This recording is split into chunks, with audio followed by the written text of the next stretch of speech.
Greetings from our channel again. For 6 years, Leave It to Beaver operated without making any significant errors. Every detail was examined by the authors. The players were well familiar with their lines. Even the tiniest prop was picked with care. But in one well-known moment, a terrible thing happened. Fans continue to argue about the glaring error made by America's favorite know-it-all for 4 minutes and 17 seconds. Take a close look at this scene to see how one obvious error transformed television. On October 4, 1957, Leave It to Beaver debuted on television and quickly became ingrained in American culture. Theodore Beaver Cleaver, his older brother Wally, and their parents Ward and June were the subjects of the story. They were residents of Mayfield, a little, fictional town. There were 234 episodes in all throughout the 6-year run of the show, which ended on June 20, 1963. Beaver was shown getting into trouble in every episode. Sometimes it was his friends, and sometimes he committed blunders as a result of his curiosity.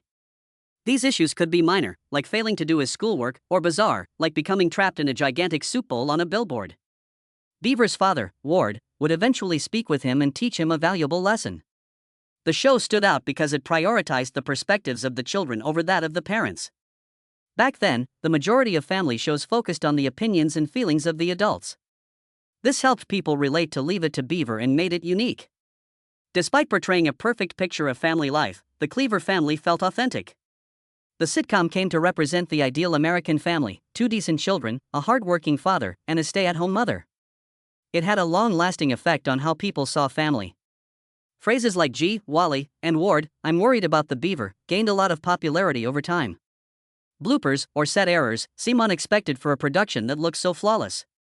Everything appeared flawless, as if nothing had ever gone wrong. However, like any television program, there were times when lines were mispronounced or things didn't go according to plan. The interesting thing is how infrequent these errors are. TV series were shot using pricey 35mm film in the 1950s and 1960s. They attempted to get everything correct the first time because retakes are quite expensive. Because it was not worth the expense to rectify minor errors, they frequently remained in the episodes. June's kitchen calendar became a time machine due to a single, minor mistake. Something strange occurred in the 1963 episode titled "The Poor Loser," which astute viewers spotted years later. It was broadcast on April 25, 1963. June begins by writing on her wall calendar while standing in the kitchen. When you look closely, you can see that the dates on the calendar are dated 1961 rather than 1963, even though everything initially appears regular. May 1, 1963, for instance, was a Wednesday. However, June is a Monday on the calendar, just as it was in 1961. The Cleaver family's calendar had somehow leapt forward 2 years. How did this occur? One reason is that the prop department for the production utilized an old calendar again without noticing the error. Since 1957, the show had been in operation. Therefore, they might have had outdated props laying about and hoped no one would notice. Another theory is that it was an inside joke by the show's creators, although it doesn't seem possible given how meticulous the show was always. It was probably just an easy error. The majority of people likely didn't even notice the mistake in the 1960s. Back then, TVs lacked the crisp image we see now. Thus, it was difficult to notice little nuances like this. People didn't notice the time-traveling calendar until long later, when viewers could watch the show online or on DVD. It's interesting to note that Leave It to Beaver had other oddities relating to time. The ages of Wally and Beaver, the series' central protagonists, occasionally didn't make perfect sense. They appeared to age unevenly, giving the impression of a floating timeline, where reality didn't always align with time. Then, in the Summer in Alaska episode, Eddie Haskell makes a blunder that has caused fans to speak about it for decades. Eddie, who has a reputation for being overconfident, discusses his impending summer employment aboard a fishing boat in Alaska. He references a well-known book 2 years prior to the mast to impress his companions, but he claims that Charles Dana is the author. This is incorrect. Richard Henry Dana Jr. is the true author. Eddie even links the novel to California's Dana Point, which bears the author's name accurately. However, he continues to use the incorrect first name, which highlights the error even more. At precisely 4 minutes and 17 seconds into the show, this scene occurs. "It's by Charles Dana," Eddie remarks in his typical arrogant manner. Richard Henry Dana Jr.'s life as a sailor in the 1830s is the subject of this 1840 novel. At the time, it was a well-known and significant book. Eddie, who typically strives to appear polished and intelligent, appears totally out of character in this situation because he makes a basic fact error. Because Eddie's entire attitude revolves around being astute and knowledgeable, fans were taken aback. Fans of the program have been debating this error a lot. Some believe that it was intentionally done by the writers to demonstrate Eddie's penchant for bluffing his way through conversations. Others speculate that it might have been a script blunder that went unnoticed during production. Another complication is added when Eddie accurately mentions Dana Point, an actual location referenced in the novel. Although he still misspells the author's name, it is evident that he is somewhat knowledgeable with the work. The fact that the mast was referenced in the episode 2 years prior makes this error even more bizarre. The book is mentioned in Beaver's book, 1961, an earlier episode from season 4, as part of a school assignment, and the reference is accurate. Eddie's subsequent error appears even more perplexing in light of this prior correctness. The question of whether the error was deliberate is still up for debate among TV professionals and fans. Some claim that Eddie's boldly incorrect statements, while feigning to be more intelligent than he actually is, are consistent with his nature. Others, however, believe that since the authors, Joe Connolly and Bob Mosher, were often so meticulous with their details, it is improbable that they would make such a simple mistake. Regardless of how it occurred, this small error has grown to be one of the most discussed scenes in Leave It to Beaver. There is a humorous and ingenious scene in Leave It to Beaver's episode The Silent Treatment, which aired on March 14, 1963, that demonstrates how inventive TV effects were in those days. Outside, Beaver, Jerry Mathers, is painting a door when a buzzing bee arrives out of nowhere. The bee isn't real, though. Actually, it's a tiny prop that has been painted to resemble a bee and is probably constructed of foam or balsa wood. The crew can regulate its motions because it is connected to a thin nylon fishing line. The phrase, which may appear to be an error, is even visible on screen. However, the visible line remained in place rather than being cut off, giving the scene a whimsical, playful feel. Someone off camera moved the fishing line to simulate a real bee's choppy movement in order to make the bee fly. Although it was a straightforward trick, it was highly creative at the time. Viewers didn't expect everything to look flawless, and television lacked the sophisticated effects we see today. More crucial than complete realism was the scene's charm and humor. These ingenious tiny elements delighted the viewers of the time. This scene is noteworthy because it demonstrates the level of creativity required of early TV crews. They employed practical effects since they lacked digital tools. Items they were able to move and create with their bodies. An excellent illustration of the manual workmanship that characterized early television is this bee on a string effect. In the 1950s and 1960s, miniatures, painted backgrounds, and ingenious camera techniques were frequently used in special effects. During that era, entertainment illusions were created by making the most of scarce resources in shows and films. For example, A Space Odyssey, 2001, used precision camera work and miniature models to depict space landscapes. Practical effects, such as model spaceships and hand-built props, were also used in the 1966 to 1969 original Star Trek series to depict a futuristic environment. The invention of blue screen techniques in the 1950s was a significant technological advancement. This was utilized to blend real performers with painted backgrounds in Disney's 1964 Mary Poppins, such as the well-known sequence where the family flies over London. Nowadays, the majority of special effects are digital, using computer-generated imagery, CGI, to produce lifelike scenes, people, and even entire planets. Computers play a major role in making films like 2009's Avatar and the Marvel blockbusters appear smooth and realistic. Filmmakers can now accomplish things that were not conceivable in the 1960s thanks to modern equipment. Nevertheless, some filmmakers, like as Christopher Nolan, adore real effects and combine them with computer-generated imagery. For instance, Nolan created mind-bending imagery in 2010's Inception by using real sets and stunts. The audience frequently perceives this blend of traditional and modern methods as more authentic. There were severe rules on television concerning what could be aired, particularly when it came to bathrooms. Most shows claimed that toilets didn't exist since it was deemed inappropriate to depict them on film. However, that was altered by Leave It to Beaver's October 11, 1957, episode Captain Jack. The original plan was for this episode to be the series premiere, but it sparked a lot of controversy instead. That it was postponed and instead shown as the second episode. Beaver, Cleaver, and Wally attempted to conceal a young alligator in their toilet tank during the episode. Even though only the upper tank was displayed, this straightforward and humorous concept generated a lot of trouble because it was the first time a toilet was broadcast on American television. The boys were shown handling the toilet tank and the alligator for 4 minutes. Months of disputes between the show's creators and CBS network officials resulted from that brief exchange. Joe Connolly, the show's producer, pushed hard to preserve the scene of the toilet in the broadcast even though the network didn't want it shown at all. It was crucial to the plot, he explained. They finally came to an agreement. The bowl could not be directly referred to, but the toilet tank might remain. Another episode had to air first because of this compromise, which forced the episode out of its scheduled time slot. But there were other problems besides the toilet. Concerns around underage drinking were also highlighted by the episode's depiction of Wally and Beaver offering the alligator brandy to force it to eat. The show's makers had to work very hard to get Captain Jack approved because of these two factors together. It was difficult to get this sequence on the air. The episode was first rejected by CBS's Standards and Practices Department, which enforced censorship regulations. Since Captain Jack was meant to introduce the Cleaver family to the audience, that jeopardized the entire series. Bob Mosher and Joe Connolly, the show's creators, had to persuade CBS that it wasn't frightening or improper to show the toilet tank. They clarified that a toilet tank and a water source were necessary for concealing an alligator. Made sense. Additionally, they contended that since everyone had a toilet at home, it was absurd to act as though they didn't exist. The show's support from CBS executive Hunt Stromberg Jr. was the turning point. The network ultimately accepted the compromise following protracted discussions.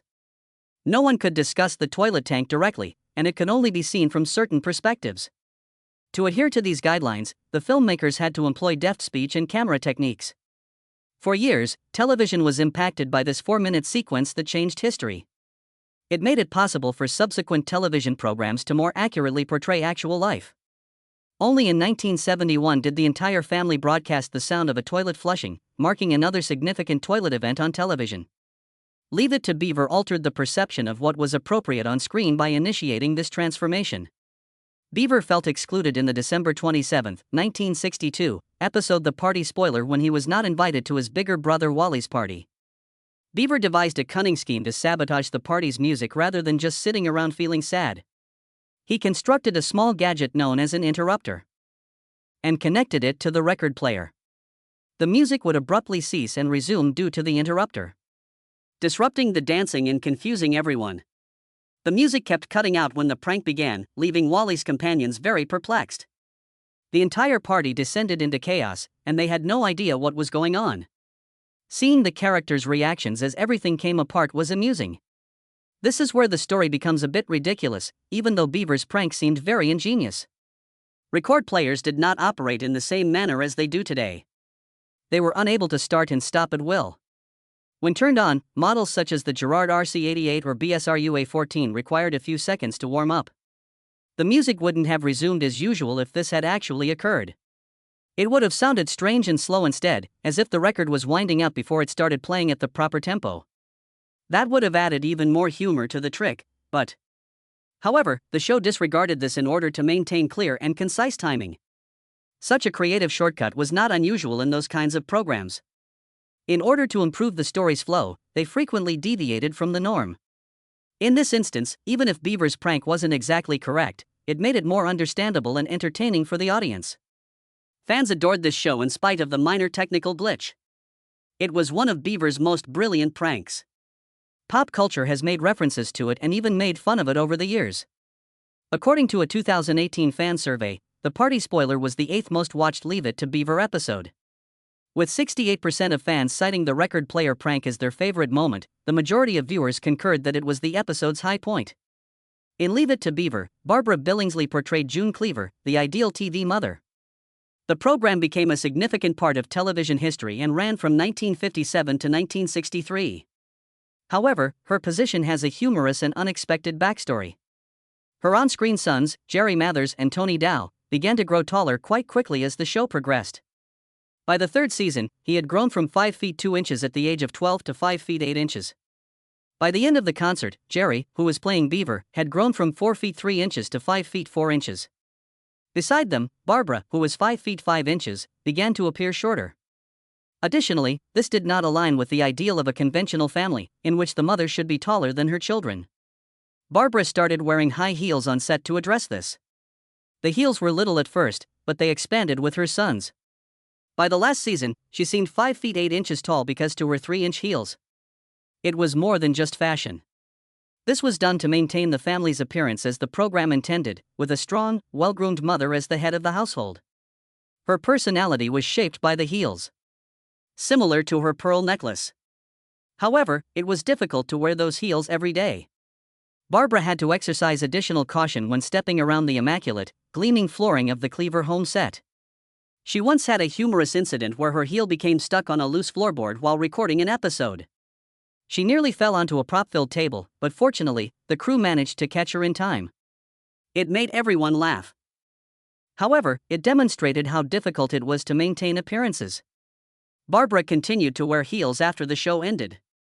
She made a joke about feeling weird without them in an interview from 1997. She said, "Those heels became a part of me. Without them, I felt like I was getting smaller." Fans of Leave It to Beaver have always been intrigued by the mystery surrounding the community of Mayfield. The location of Mayfield was never made explicit in the show. Additionally, since the series' debut in 1957, this choice has sparked countless interpretations and discussions among viewers. Although fans enjoy piecing together hints, the show had a lot of inconsistencies that made it hard to pinpoint Mayfield's precise location. According to a widely accepted belief, Mayfield is located in Ohio, close to Cleveland. Several episodes included references to this concept, which helped it gain popularity. On November 14, 1959, in Season 3 of Wally's Test, Ward Cleaver is referred to as the pride of Shaker Heights High School, a Cleveland suburb. Beaver and Larry Mondello stroll through Mayfield's commercial sector on December 5, 1959, in the Beaver's Fortune episode, provides another hint. Although the sequence was supposed to take place in Mayfield, fans point out that it was actually recorded in Skokie, Illinois, on Lincoln Avenue close to Oakton Street. The First National Bank of Skokie and St. Peter's Church are visible in the background, but other aspects in the presentation don't support this Ohio notion. Eddie Haskell's employment on a fishing boat in Alaska on June 18, 1961, in Season 4 of Summer in Alaska, suggests that Mayfield may be close to the Pacific Ocean. Ward notes that they are only 20 miles from the ocean in another episode of Season 6 of The Poor Loser, which aired on February 7, 1963. This obviously doesn't apply to an Ohio location. Another notion that Mayfield is in California, close to where the show was actually filmed, is supported by these references to the ocean, which is appropriate for California. When Wally and Ward drive along 3rd Street in Santa Monica on January 10, 1963, the El Miro Theater and Clock Tower building are prominently displayed in the background of Wally buys a car. The misunderstanding doesn't end there.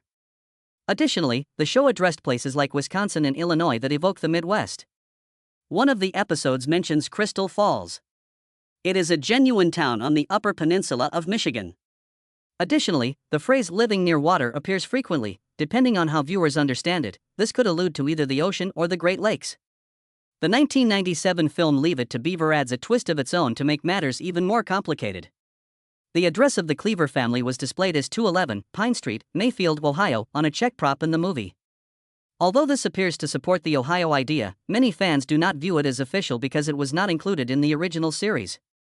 The way Leave It to Beaver handled humor was one of its distinctive features. It did not use a laugh track, in contrast to the majority of sitcoms at the time. Rather, it emphasized a subtle and organic comic approach. This strategy was uncommon and ultimately contributed to the show's unique status in television history. Joe Connolly and Bob Mosher, the creators, knew exactly what they wanted. They felt that rather than relying on overt jokes or slapstick moments, the humor should spontaneously arise from the characters and their circumstances. They even had a rule that was unexpected. During filming, lines that caused excessive laughter were cut. In an interview, Wally Cleaver actor Tony Dow revealed this. They would remove any lines that caused too much laughter, he claimed. A big chuckle was not what they wanted. They were looking for laughs. In order to maintain lightheartedness and realism, the team meticulously went over each scenario. Instead than feeling like characters in a conventional comedy with a lot of jokes, they wanted the Cleaver family to seem cozy and relatable. Making this choice wasn't simple. In order to let viewers know when to laugh, comedies at the time frequently included laugh tracks. Without them, Leave It to Beaver ran the risk of its humor going unnoticed. But the creators remained true to their original plan. Even though it was idealized, they intended the show to depict actual family life. Additionally, they went above and above to maintain authenticity. For instance, they advised the kid actors' parents not to let their children to watch the performance. This was done to ensure that the young celebrities wouldn't have self-consciousness or change their behavior due to their celebrity, which was a regular issue. For child actors. Over time, Leave It to Beaver became a classic, despite not being in Nielsen's top 30 during its initial run. Generations of fans were won over by its realistic family dynamics and soft humor. Its avant-garde natural approach later won praise from other writers and producers. This same strategy is frequently used in contemporary sitcoms, which omit laugh tracks in favor of humor derived from the characters and their tales. It was perfectly summed up by Tony Dow. "The show doesn't have any big laughs," he stated. "The situations based on the characters are what make them funny. It's not meant to be humorous."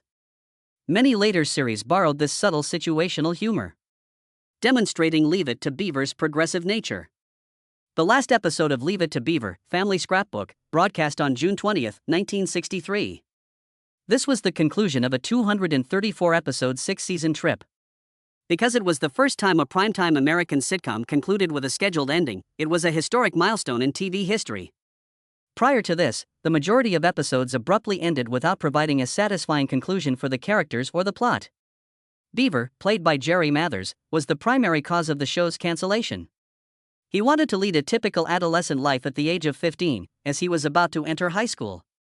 His filming schedule prevented him from participating in sports, going to school, and enjoying other things. His requests were honored by the network and the show's creators, Joe Connolly and Bob Mosher. Additionally, they thought the story had come to a logical conclusion. Tony Dow's character Wally was preparing for college and graduating from high school. The program wouldn't feel the same without Beaver or a significant alteration to the family narrative. The fact that Leave It to Beaver was still widely used added attention to this choice. Despite never making it into the Nielsen Top 30, it had a devoted following. Terminating a play that was still performing well demonstrated their commitment to their celebrity and to telling the story authentically rather than merely continuing for financial gain. Family Scrapbook, the show's last episode, provided a heartfelt and sentimental farewell. June Cleaver discovered an old family scrapbook in it, and the family reflected on their history. This allowed viewers to relive the series' most memorable moments. Fans had been curious for years about the meaning of Beaver's moniker, and it finally came to light. The way the show ended altered the way television programs were created. It demonstrated the importance of properly bidding characters farewell. Since then, a lot of television programs have designed their finales to give their plots satisfying conclusions. Beginning with Leave It to Beaver, this concept became commonplace in television. Reruns of the show increased its popularity even more after it concluded. New generations were still drawn to its ageless themes and heartwarming family tales. This lasting passion for the program resulted in a successor series, the new Leave It to Beaver, which ran from 1984 to 1989, and a reunion film, Still the Beaver, in 1983. Honoring Jerry Mathers' desires and allowing the narrative to naturally conclude. A significant legacy was left by Leave It to Beaver. In addition to its family tales, it is still regarded as a classic because it altered the way television programs consider their conclusion.